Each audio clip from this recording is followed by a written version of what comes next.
I'm going to be using this. Their main function is to transport proteins or lipids from one place to another amongst the cell.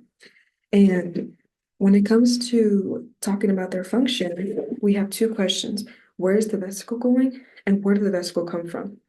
And when you talk about the types of locations they're going to, you have three types of coded vesicles. You have COP1, COP2, and the clathrin. The COP1, CLOP, the COP1 comes from the Golgi. It goes from the Golgi, and then it goes to the rough endoplasmic reticulum. That is COP1. COP2 is from the rough endoplasmic reticulum to the Golgi. So they're just like kind of reverses, so it's easy to remember for me. But then when you come to the clathrin, you have they could be formed in the cell membrane or Golgi, and then they can arrive at the cell membrane or Golgi or the lysosome. So when it comes to the clathrin, obviously you can go from a cell membrane to cell membrane. You just need to go from Golgi to cell membrane, or cell membrane to Golgi, or cell membrane to either one. And yeah, so those are the types of coded vesicles. So the first one I'll be talking about is the COP2 vesicles that go from the RER to the Golgi. And so to begin, what you first have in this scenario is the cytoplasm, the membrane, and then the ER lumen. Here in the cytoplasm, you have something called the GDP, SAR1 GDP. And when we look at these energy molecules, GDP is the low energy form and GDP is the high energy form. And so in the cytoplasm, there is stuff floating around called the SAR1 GDP. And on the membrane of the ER, you also have something called Sec12. Sec12 is basically what's labeled here as GEF. GEF is a guanine nucleotide exchange factor. This will be able to, the SAR GDP will be able to go onto the Sec12. And so once the Sec12, the GDP goes on the Sec12, it converts to GDP, and the GDP goes on the membrane of the ER lumen. And once it switches from the low energy form GDP to high energy form GDP, you have the GTP facing outwards into the cytoplasm, and then you have the hydrophobic tail in the membrane, since we know from earlier in the course that the membrane layer is hydrophobic. And so that's why the right place for the tail of the SAR GDP is in the membrane. And so once you have the SAR, GTP on the membrane, you will now have something called Sec23 and Sec24. Receptors and SAR GTP will attract the Sec23 and 24. Sec23 and 24 are basically COP2 proteins. And so once, so you have receptor on the membrane and you have the SAR GTP on the membrane. Once those two things are on the membrane, you'll be able to put on the coating that consists of Sec23 and Sec24. And so when you have all of those stuff, that will also start the pucking out of the vesicle, as seen over here. It'll start the pucking out of the vesicle. And so once that starts, you'll be able to you'll be able to start forming a vesicle. And then once that vesicle starts popping out, you'll be able to have the Sec23 and 24 around the vesicle. And inside the vesicle as well, you'll have receptors, you'll have soluble materials, and you'll have integral proteins that came from the ER. Remember, we're going from the RER to the Golgi. So once the vesicle puckers out of the ER membrane, it'll take with it soluble materials, proteins from the RER. And so that's what the X's are indicated. And then from what we recall, the vesicle now has something called the SAR GTP. And so once it's puckered out, the SAR GTP will turn into SAR GDP, and that is created by hydrolysis. So it'll go from the high energy form to the low energy form. And then once it goes from high to low energy form, the coating that consists of the Sec23 and 24 will be able to be taken out. And oh, one thing I forgot to mention that actually, yeah, that's it. Once the spec 2324, they uncoat from themselves because of the low to high energy, from high to low energy form. Now you have your vesicle, and this will go to the Golgi. And um, you now have this COP2 vesicle that was formed from the RER to the Golgi. Now, this is the same process that happens in the COP1 vesicle, but obviously the COP1 vesicle comes from the Golgi to the RER. So there are some differences in that. So for the COP1 vesicle, instead of having the SAR1 GDP, you have ARF, ARF, ARF, ARF1 GDP. And it's going to be the same thing. You're going to go from low to high. And then the guanine nucleotide exchange factor for COP1, instead of Sec12, it'll be ARF-GEF. And another thing, you have the cytosol, the membrane, and the ER for the COP2 membrane. But once you switch to COP1, you're puckering out the vesicle from the Golgi. You're forming the vesicle from the Golgi, and then it will go to the ER. So once you're puckering that out, it'll be at the Golgi membrane. And then instead of the Sec23 and Sec24 COP2 proteins, the COP1 proteins will be replaced instead of the Sec12, which will be able to form the coating of the COP1 vesicle. And then when it goes from hydrolysis from the SAR, when it uses hydrolysis so that the coating can be taken out, you'll go from RFGTP to RFGDP, but you're obviously just going to use the COP proteins. Yeah. This photo basically just represents a little reminder that, excuse me, at COP1, the COP2 proteins go from RER to Golgi. Oh, the one thing I'm just looking at this.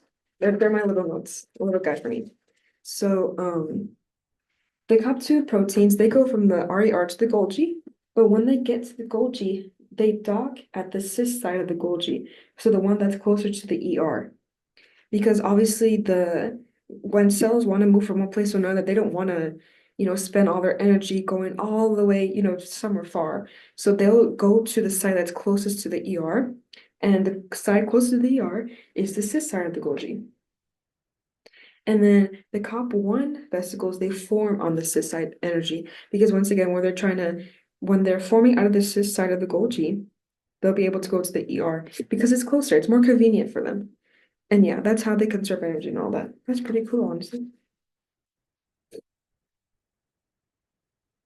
Hmm. The third type of vesicle that I talked about was clathrans. Clathrans can go from Golgi to ER, ER to Golgi, Golgi to lysosome, lysosome to no.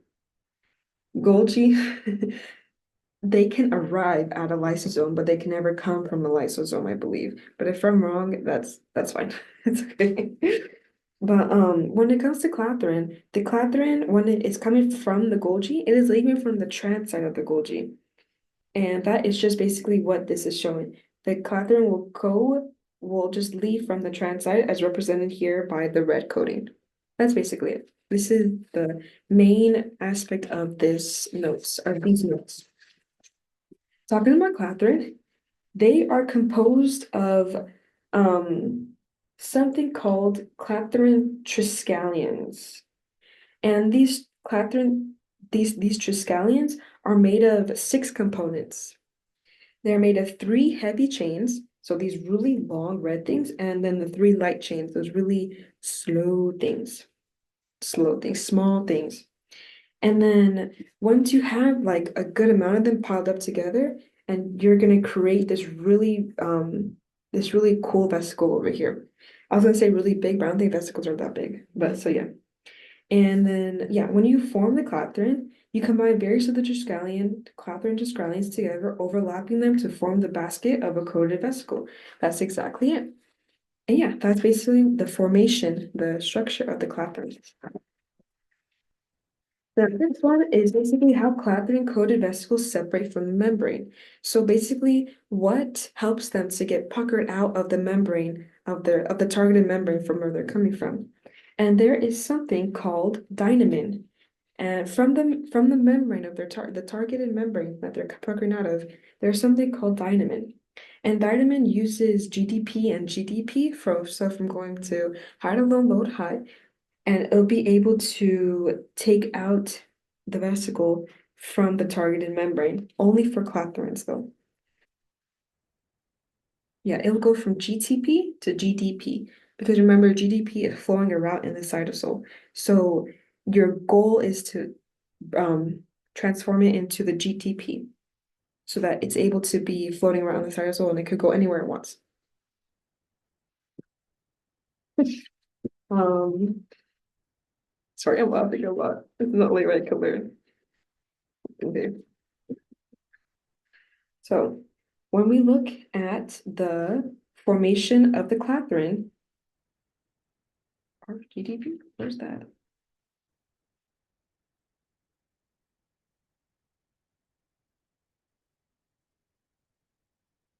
Okay, so at the membrane of the at the membrane of where the vesicle is going to form, there are receptors, and then there is something here called RGTP.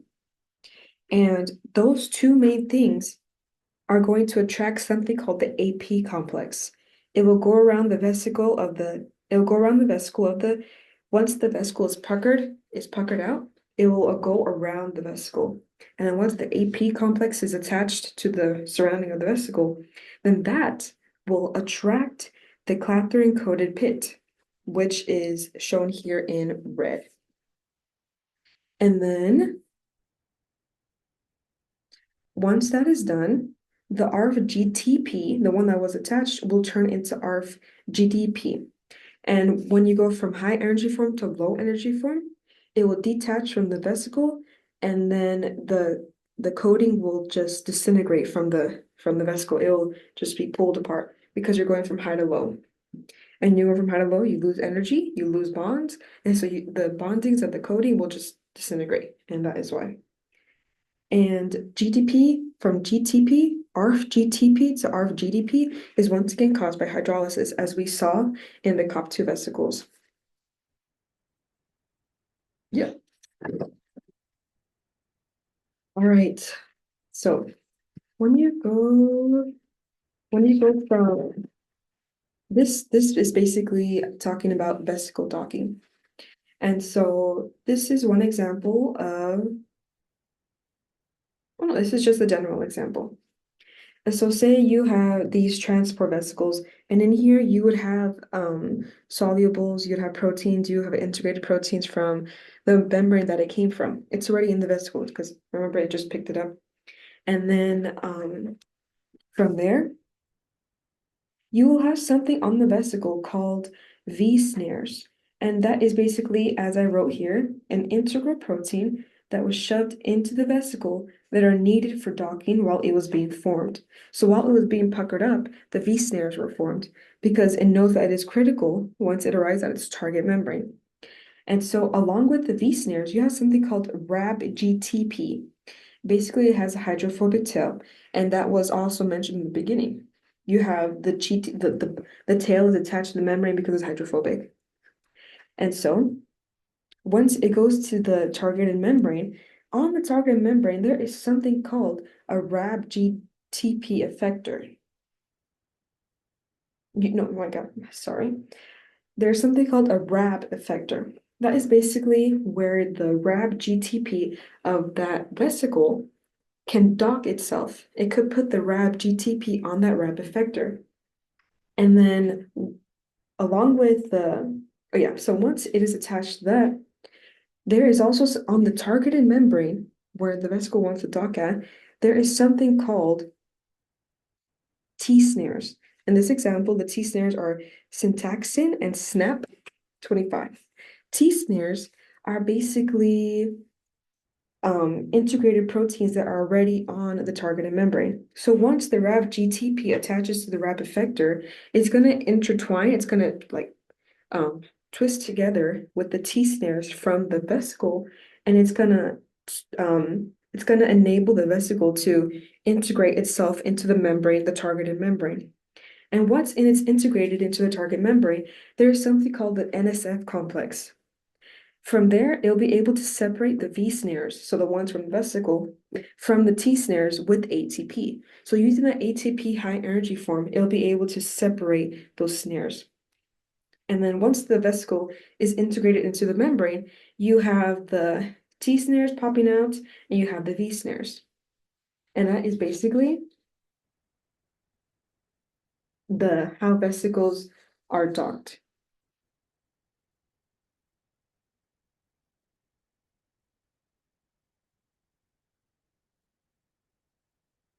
Yeah. Oh, and one other thing. The RAB-GTP, it has a hydrophobic tail, correct?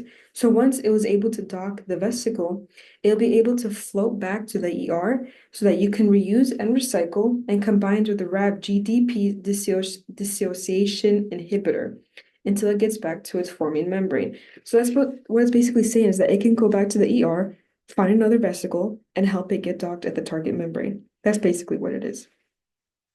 And then, yeah, that's how it is docked into its target membrane. Oh, one last thing. So these V snares from the vesicle that was traveling down, they don't belong at that target membrane because they belong to the vesicle. They belong to the the air. Oh my God, how do I say this? The component of the cell which it came from. So say the T snare, say the vesicle came from the Golgi, and now the T snare is on the membrane of the ER. It's not supposed to be at the ER. It's supposed to be at the Golgi, and the other way around.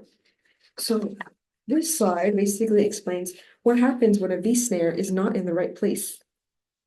And so what it will do is here it says missorted ER resident protein.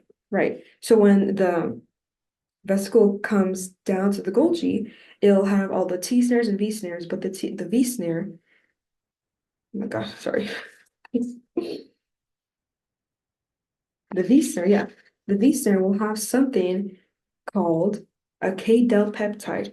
A K-del peptide is basically a little piece of the V snare that will attach to a K-del receptor of the membrane of which it doesn't belong to. So in this example, there is an ER resident protein with the K-del peptide. That little ERV snare with the K-del peptide will attach to the Golgi membrane in which it arrived there. It arrived at the Golgi. It'll attach the Golgi K-del receptor, and then it will make its way to the ER, to the place in which it belonged. So the K-del receptor allows the V snare to get back to its actual place of location.